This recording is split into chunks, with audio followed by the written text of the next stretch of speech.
Welcome to Zentangle Project Pack number 20. This is day 6. My name is Rick. Hi, I'm Maria, and today I'm going to take you on a little journey with some mycelium, which is a newish tangle, and we're going to use pretty much all of the pens that we have except for the white jelly roll. All these gray pens are so much fun to work with. And today you're working on a white Zentangle, right? Right. This is one of the new tangles that's named after or inspired by one of our grandchildren, and this one is from Liam. Liam, who is all about the sea. So I thought, my sea Liam. Right. We have fun with these. Yes. Okay, so we want to appreciate our beautiful papers and think about... You can sort of see that's one of our watermark ones. Yes, I have all the watermarks, which is kind of cool. So we're going to start out with this kind of a smiley face, swervy line, Right. So it's like a curve with two curves attached to it, or a curve and an S curve. So you can do it all in one, or you can do it like I did on above. So it's pretty much like that. Like three curves together. Yes. And that's just for a starting point. You'll see how easily this can adapt. So I'm going to put my first mycelium towards the top here, and here's that kind of a smirky smile, right? And we're going to shoot some beautiful, vibrant black and white, crazy lines coming up to here. And using that technique from the Tangle Senna, right? Is that like Senna-like? So you're going to weight the end of the line where it meets. So it comes right up to that line, touches it, and then sort of spreads out. So we're going to aura this line all the way up, and then we're going to weight it again. You can see I'm curving that weightedness just to give it some elegance. And take your time and enjoy the coloring in. Do another one. So this is all about aura. And each one, when it spreads out, it just spreads out a little bit further. And you can see that I can sort of sculpt the line a little bit, and that opportunity is really a nice, what's the word I want to look at? Nice comfort. Thing in your toolkit, too. Yeah, nice comfort. And you can see how Maria rotated the tile so that she doesn't cover over the line she's auraing.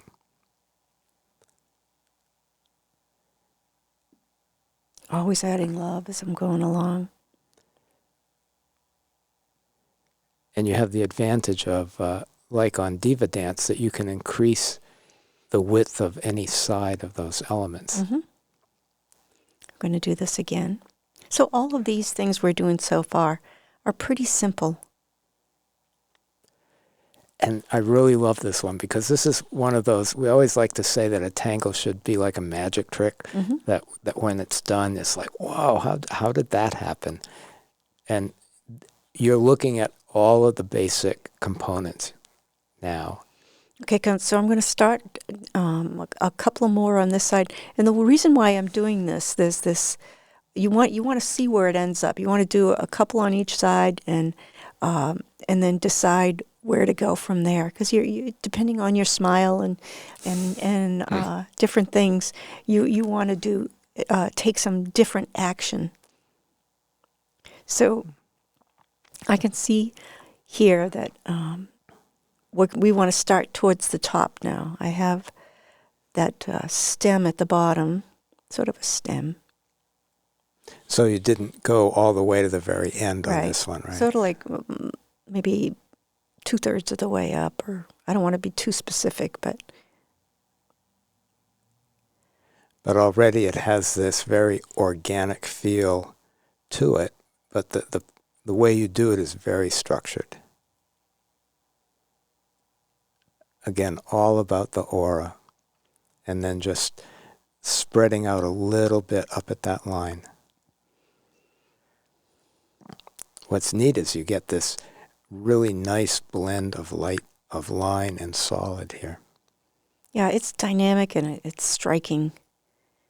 We did this at Zen again, I think. Yeah. So Zen again, we're referring to an event that we have, like a reunion of our teachers. And so we released a lot of new tangles, and you can see these and others we're doing in this Project Pack series. And if you go to our newsletter and look back, you'll see we always, or when we introduce them, we'll introduce them in the newsletter. So I'm going to keep doing this, and this smirk or smile is telling you where you're going to go. So you can see it. I gave it a little flourish at the end there, just because I couldn't help it. That's what you do, right? That's what I do. So that's one side. We're going to flip this thing over and do it on this on the other side. So I think, we're going to start at that point, about 2/3 or halfway. Either way, it'll work. It'll give the tangle a different dimension depending on how you use that. Looks like a melting keyboard. A melting keyboard, like a piano. Yeah. So that's pretty, just the way it is. It could Right. stand alone just that way. A little love. Yeah, Maria always ends up going back and just doing a little bit of touching. And so once that part is done. So now we're going to do a similar type thing, except we're not going to go all the way to the smile. We're going to leave a gap. So watch this carefully a couple of times before you jump in. And we're going to sort of mimic that line there. And we're going to leave that gap of white just as a different kind of a detail.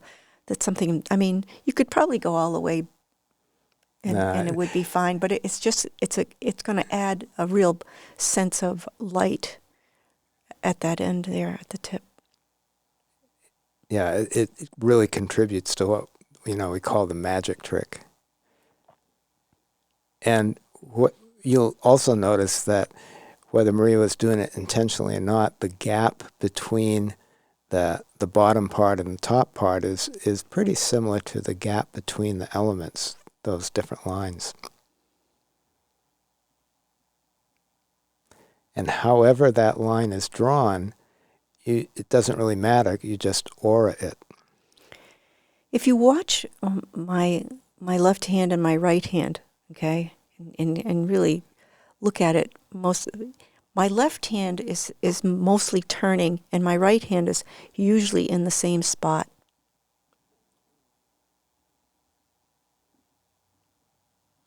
So again, coming down and, right, just sort of mirroring what's on the other side there. And filling that in.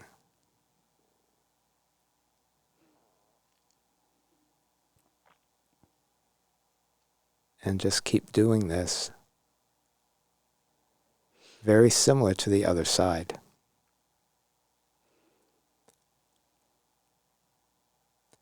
And there's what we would call the takeoff. When Maria does that, enlarging, it like gradually takes off from that line. So there's like a nice smooth transition. Slightly retracing it.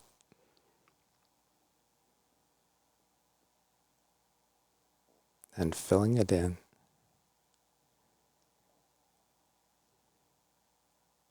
And you can see like on the other side where she started in the middle. So now on this side she's starting in the middle.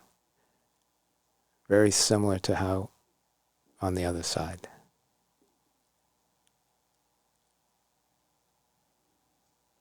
So now it's getting to be three-dimensional. And what is it? Is it a plant? Is it a fish? Is it a Chinese lantern? I don't know. What do you think, Rick? I think it's it's like a flying jellyfish that doesn't need water. Or maybe an umbrella that could be used upside down and right side up. In either direction, yeah. Oh, when did I add that other little thing there? So we're going to add another smile. It's almost touching the first one you see. There's the smirk. Now we're going to do the same thing, but we're going to go behind here. Fun. And watch this. You didn't know it, but these guys are translucent. Right. Isn't that crazy? And you can make them show through anywhere you want. Right.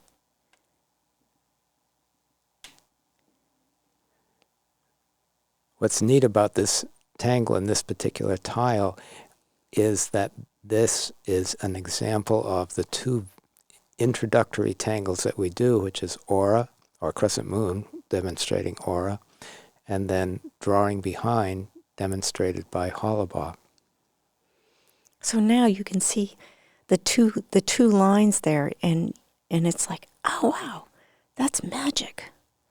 It's weaving in and out. Mm-hmm.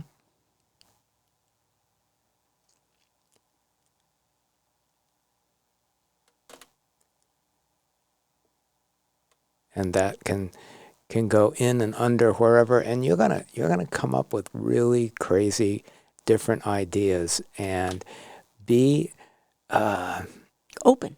Be open to wherever your pen may take you unexpectedly, because this is a very flexible tangle, and it can adapt to all sorts of motions, and it's very fluid and very plastic.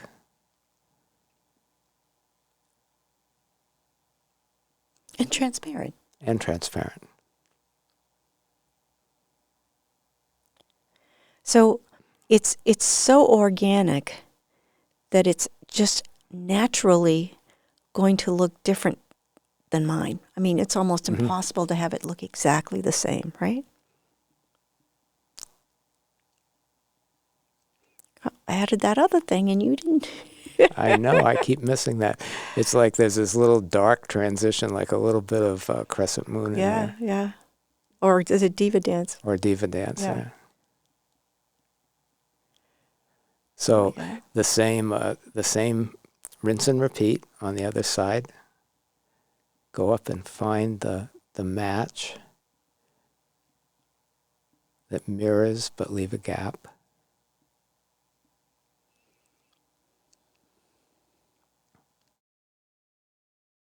It's always fun for me to bring out something that I have in my head and demonstrate it, and then watch what people do with it, because I've been watching the mycelium come out in different places, and all over the world, and everybody's take on it, and then their ideas about, well, but I could do this and I could do that, and things I would not have thought of. Right. So that's what I love about Zentangle, is that the combination of all you beautiful artists out there helping me to design these things and then take them to a level that just is just so spectacular.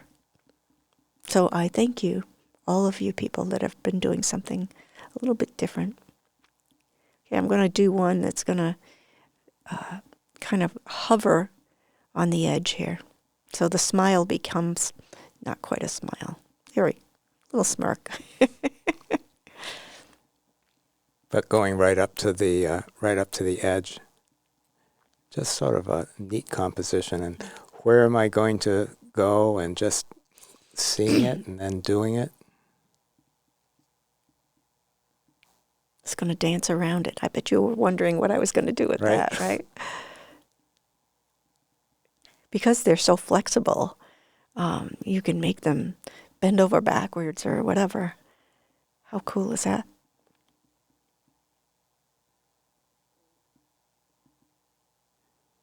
They also play really well with other tangles. And part of the reason we chose this one is obviously because this is the blossoming tangle series. This is such a great example of a tangle that is blossoming and floating, as it were, in free space, and just grows however you would like it to grow. And it can fit into, because it is so fluid and so, malleable, you can fit it into all sorts of different spaces. You can play with the gap between the lines, how thick those ends splay out. So many variables. So I think the design of the half mycelium can hold its own too. I kind of like that. So with the 05 gray pen that we have in the kit here, I'm going to aura around the spaces. Give it some something to work with. And this is an 05, so it's a nice soft, not too pointy kind of tip. And I like what Maria just did there is instead of, going all the way around, it's almost like she's doing these pavers, or Right. tiles. Well, I want to fill them with something, and it's easier to have defined, like you say, like a paver, than to worry about having it go around the stem. Mm-hmm.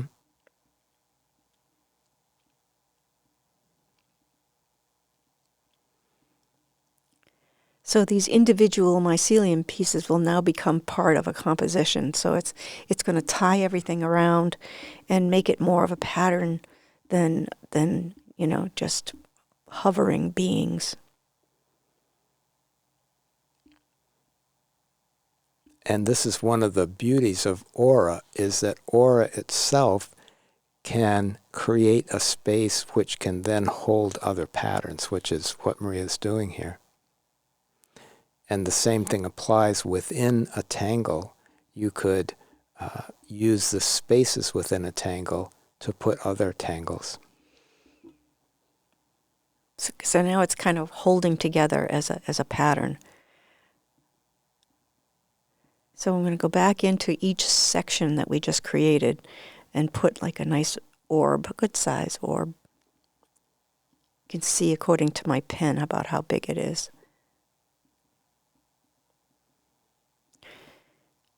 I think I'm going to put 2 in this one, just because I can.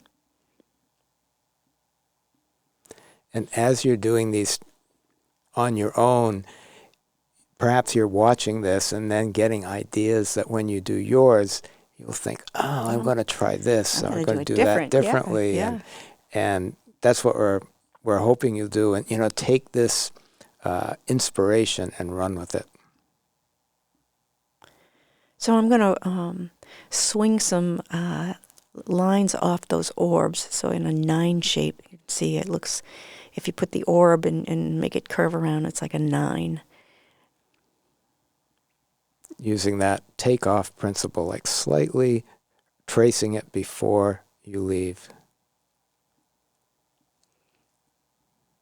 This concept, and it comes from one of your tangles, Rick. What I think it was cadent. Okay, cadent. Like you're going around there. I was thinking of yeah. Yeah, but that principle is so good in well or in Huggins or anytime you're transitioning from one shape to another. If you just retrace that shape a little bit, and you can see when Maria ends, she's also, in some cases, landing, not just abruptly stopping at the line. I'm going over the line. Just a little bit. Just a little bit.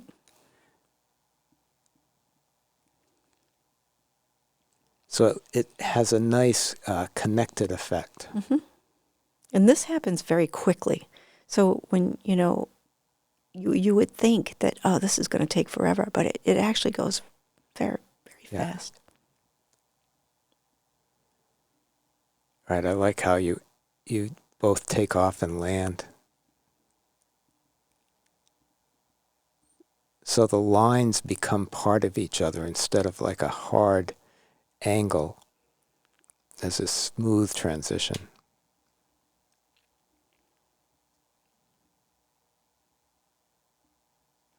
Turning her tile. You can see that I'm always making number 9s and not going back and forth, always going around clockwise. That looks That's fun. great just the way it is, but of course we're going to add more to it, yeah? So we're going to swing some curves off of those lines that you just put. And again, that take off and land. See how that's going?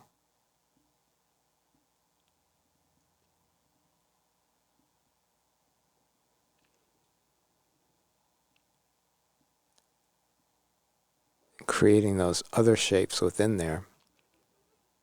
So that same drill, that same approach will go to other ones. You can always put more in between. So now you're going to go to the right of those original lines that we put down. And there's the petal effect is going to go behind. It just makes the composition interesting instead of just pulling all of the petals so that they carefully meet in the middle, and it's just a more interesting approach.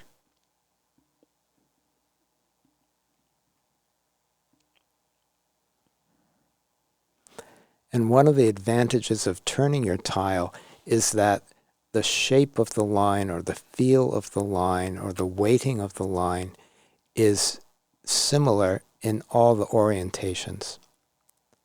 So you could conceivably, draw the lines without moving the tile, but it would have a different look, or each one to the other, depending on which muscles you were using.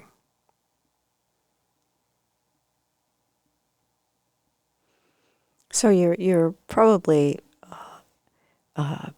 it benefits you to turn off the video and do all of these, and then go back afterwards, than trying to keep up with me, because Rick kind of Edit stuff out. edited a few things out. So look at that. That's pretty, right? Yeah.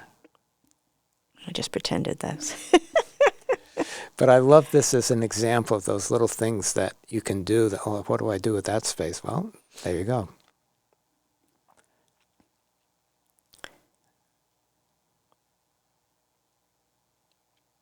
So Aura here is your friend. Gives us a little more interest in 3 dimensions. And if there's no room, well, that's okay. Yeah, even that just made a big difference. So with the red jelly roll, I'm going to, you can't see me because you have to hold it sort of up straight. Just adding some red. And having put that other aura in really makes a difference, sort of frames it nice. So with my graphite pencil, we're going to show you a little bit of shading techniques that kind of work well. We're going to, on the place where those center lines went right up to the smile, to the smirk, that's where we're going to add the graphite. That's below. Or just a good place to start. You can see how it makes that top white line just pop out. Mm.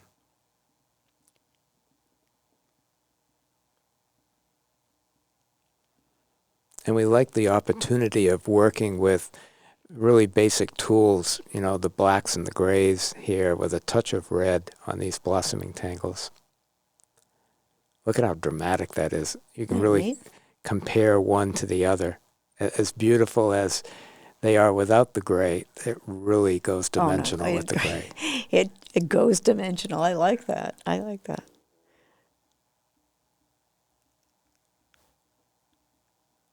And it's so simple. So simple. Well, it's all the lines and techniques we've taught so Right. far. I think that's part of the charm of this, is that we're still working with really basic patterns, really basic tools, really basic principles. It's all the same. There's probably no end to how aura-ing and crescent moon, aura-ing and drawing behind could go together, right? So we're going to just give it a little ring here, a couple of little details to make the stem have some character. So It's like, is it a plant? Is it an animal? What is it?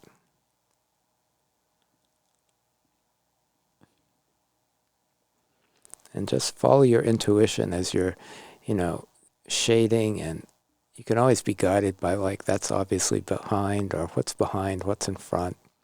Play with that.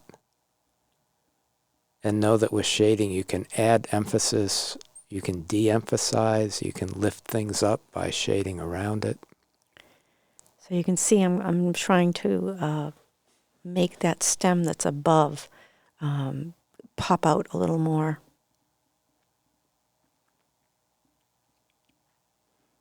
And you always have a little bit of graphite left on your tortillon. You can go in and move it around, put it in different places.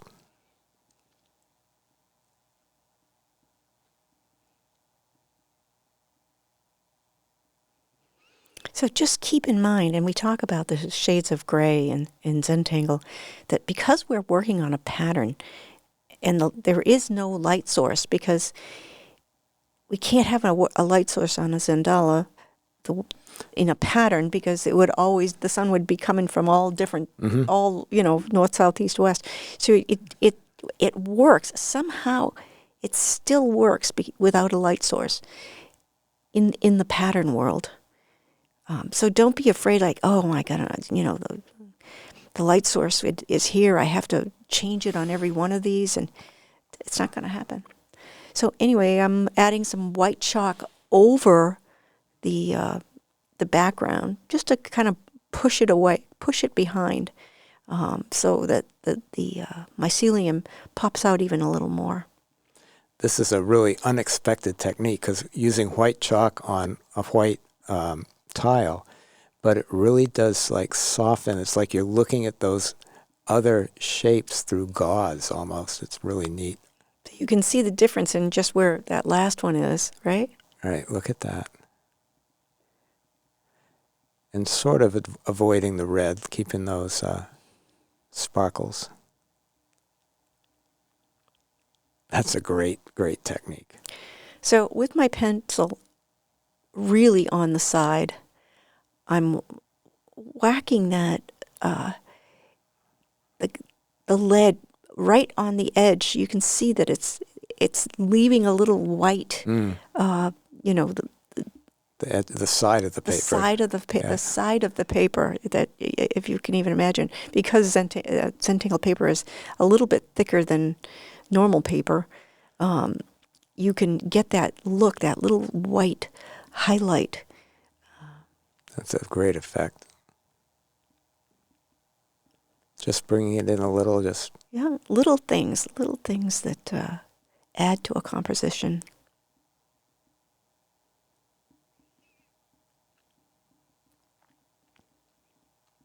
right? And you can see I'm really kind of going to town on this. Right. I'm pressing pretty hard, and I'm always kind of wiping it off with my hands and just getting rid of the excess. And a little bit of graphite doesn't scare me. I can always go wash my hands. And just going back in, a little bit of touch, a little bit of texture. That's really neat. Pretty, huh? So let's get a chop in there, I think, right? That is beautiful.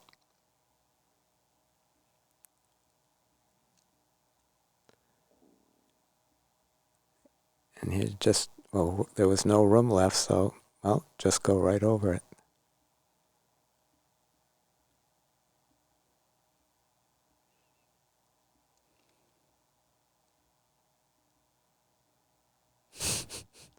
That's fun. So really have fun with this, explore it, and the more you play with it, as you're doing it, you're going to come up with some really great ideas of where you can take this. And we really look forward to seeing what those are. Well, I'm having too much fun with the letters. I can tell. You're going to have to give me more time. So I'm adding white chalk on the opposite so that that line just glows with the sunlight, right? Yeah, I think on this project pack, almost all of us have, like, after we put our chop down, we've seen something else and like, oh, wait a minute. Never say never, right? Right? It does make a difference because you've got the dark and the light really coming together. So you can for sure use white chalk on white tiles. Nice. And even rotating it to see what you might add, turning it, looking at it, appreciating it. And we don't do it here, but you could lift it up and hold it at arm's length and get a sense of it from a different perspective. So here's the original one that I had done. And you see these things, I go to do them the second time, they're always a little bit different. This one had a different look in the background. Mycelium, like again, they never look the same twice, which is really fun. I love that. So thank you very much for hanging out with us. We are so looking forward to seeing what you do, and we'll see you tomorrow for the next day. Okay, see you later. Bye. Bye now.